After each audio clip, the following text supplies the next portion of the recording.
বৃষ্টি আর থামার নামই নেয় না। এনএস বাইকের এই একটাই সমস্যা, বৃষ্টি হলেই প্রবলেম। একটু বৃষ্টিতে গাড়ি ভিজলো আর শুরু হয়ে গেল সমস্যা, গাড়ির ট্যাঙ্কি পরিষ্কার করতে হচ্ছে। Hello guys, welcome to High on Wheels. This is my NS 125.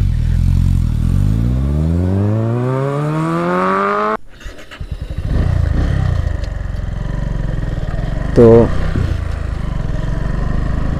আজকে আমার অফিসে অনেক কাজের প্রেশার আছে, আর আজকে ওয়েদারটা একটু মেঘলা মেঘলা। কালকে অনেকগুলো শিপমেন্ট ছিল, আজকে টোটাল অফিসে আমাদের 786 পিস শিপমেন্ট আছে। তার মধ্যে আমার সাইডে টোটাল শিপমেন্ট আছে 160 পিস শিপমেন্ট শুধু আমার সাইডে।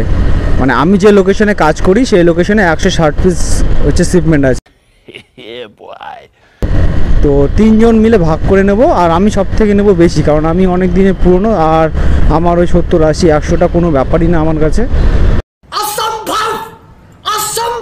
আর বাকি যেটা বেঁচে থাকবে 80টা, তার মধ্যে 40টা ভাগ করে দেবো ওদের দুজনকে। তাহলে ওদের দুজনেরও পোষায় যাবে, ওরাও দুজন মোটামুটি 500-600 টাকা কামাই করে নেবে, আর আমার এদিকে 80টা আমি নিয়ে বেরিয়ে যাব। অফিসে আসার পর আমি আমার শিপমেন্ট ভাগ করে নেই এবং আমার হ্যান্ডসদের জন্য ওদের শিপমেন্ট আলাদা করে এক সাইডে রেখে দিই। এখন আমার আপাতত 40টা পার্সেল ডেলিভার দেওয়া হয়ে গেছে, তাই ভিডিওটা শ্যুট করছি। প্রথমত যখন অফিস থেকে আমি বেরোই তখন আমার খুব হেডেক থাকে, সেই কারণে আমি শ্যুট করতে পারি না। আর এখন আমার আর কিছু দূর পর 1 লাখ কিলোমিটার কমপ্লিট হবে, সেই কারণে আমি ভিডিওটাকে অন করলাম। তো হয়তো আর 2-4 কিলোমিটারের মধ্যে আমার 1 লাখ কমপ্লিট হয়ে যাবে। তো বন্ধুরা, এখানে আমার কমপ্লিট হয়ে যায় 1 লাখ কিলোমিটার। তোমরা হয়তো ঠিকঠাক দেখতে পাচ্ছ না, আমি পরিষ্কার করে দেখানোর চেষ্টা করছি। আমার এখানে কমপ্লিট হয়ে গেছে 1 লাখ কিলোমিটার। 1 লাখ কমপ্লিট হয়ে গেলে আমি আমার কাজ খুব জোরশোর দিয়ে শুরু করে দিই, আর 20টা মতো শিপমেন্ট আমার দিলে কাজ কমপ্লিট হয়ে যাবে। এখন ওয়েদারটা একটু ডাউন হতে শুরু করেছে, তাই আমি তাড়াতাড়ি ফাস্ট কাজ করার চেষ্টা করব। এই যে 2-1 ফোঁটা বৃষ্টিও শুরু হয়ে গেছে, বৃষ্টি হবে বলতে বলতেই বৃষ্টি শুরু হয়ে গেল, আর আমি ভিজতে ভিজতে কাজ শুরু করে দিই, কারণ আমার এখনও 10টা মতো শিপমেন্ট আর আছে। তো ওই ভিজতে ভিজতে আমি এক লোকেশন থেকে আরেক লোকেশনে গিয়ে শিপমেন্টগুলো দিচ্ছি। আর আমার গাড়ি আজকে পুরো জলে ভিজে গেছে বৃষ্টিতে, আর ট্যাঙ্কিতেও জল চলে গেছে, তাই একটু ডিস্টার্ব হচ্ছে, গাড়ি ঠিকঠাক স্টার্ট নিচ্ছে না।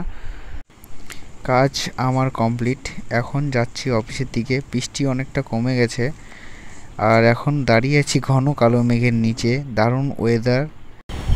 এই সুন্দর দৃশ্য দেখতে দেখতে আমি আমার এই ফোনের কথা ভুলেই গেছি যে এতক্ষণ ধরে ফোনটা বৃষ্টিতে ভিজে যাচ্ছে। গাড়িতে প্রচুর পরিমাণে বৃষ্টির জল ঢুকেছে, সেই কারণে কাজ কমপ্লিট করে সোজা চলে যাই আমি বাইকের গ্যারেজে বাইকটা সারতে।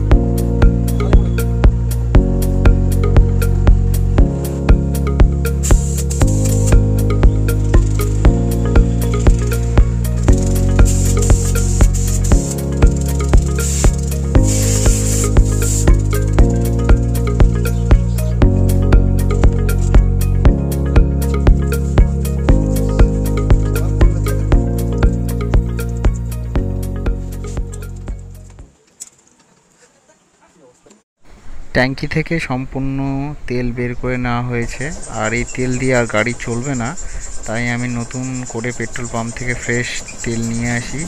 যে এখানে পেট্রোল আছে, 1/2 লিটার পেট্রোল আছে, এই পেট্রোল দিয়ে এখন আমি আপাতত বাড়ি অবধি যেতে পারবো।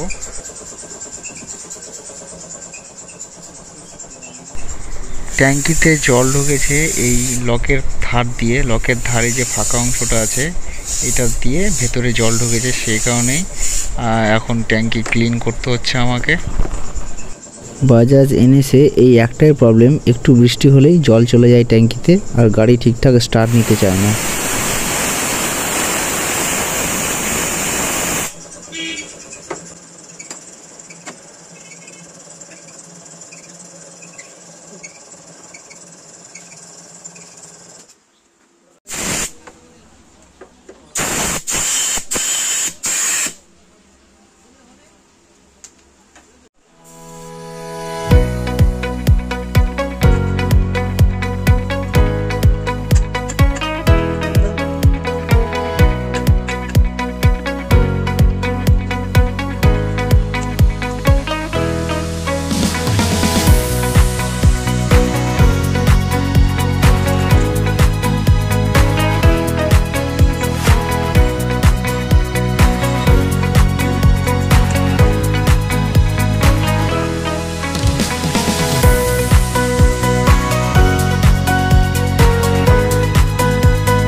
গাড়ির কাজ কমপ্লিট হয়ে গেলে অ্যাসিস্ট্যান্ট ইঞ্জিনিয়ার চলে আসে আর গাড়িটাকে চেক করতে শুরু করে দেয় যে গাড়িটা ঠিকঠাক ঠিক হয়েছে কিনা।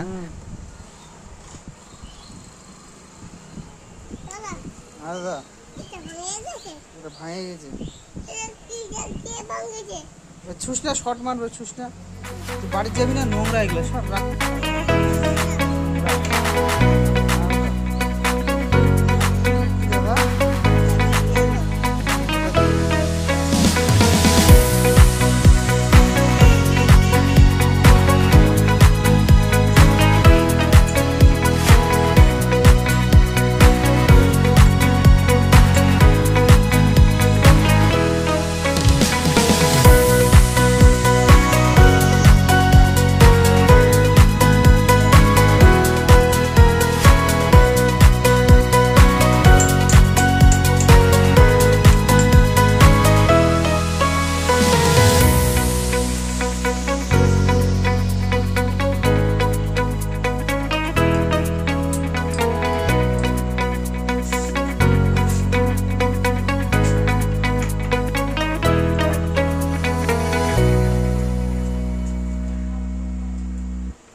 হেড মিস্ত্রি এসে গাড়ি ঠিক করে দিলে আমি নতুন আরেকটা কাজ শুরু করে দিই।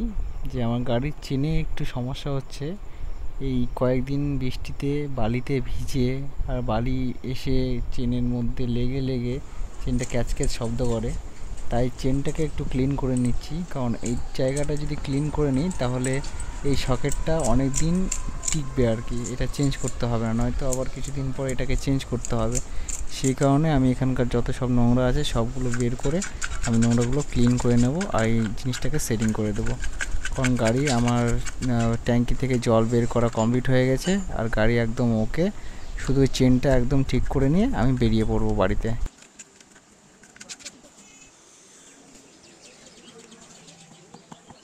তো বন্ধুরা, ব্লগটা এই অবধি। যদি ভালো লাগে অবশ্যই লাইক, কমেন্ট, শেয়ার, সাবস্ক্রাইব করে দিও। এতদূর দেখার জন্য ধন্যবাদ। দেখা হবে পরবর্তী ব্লগে।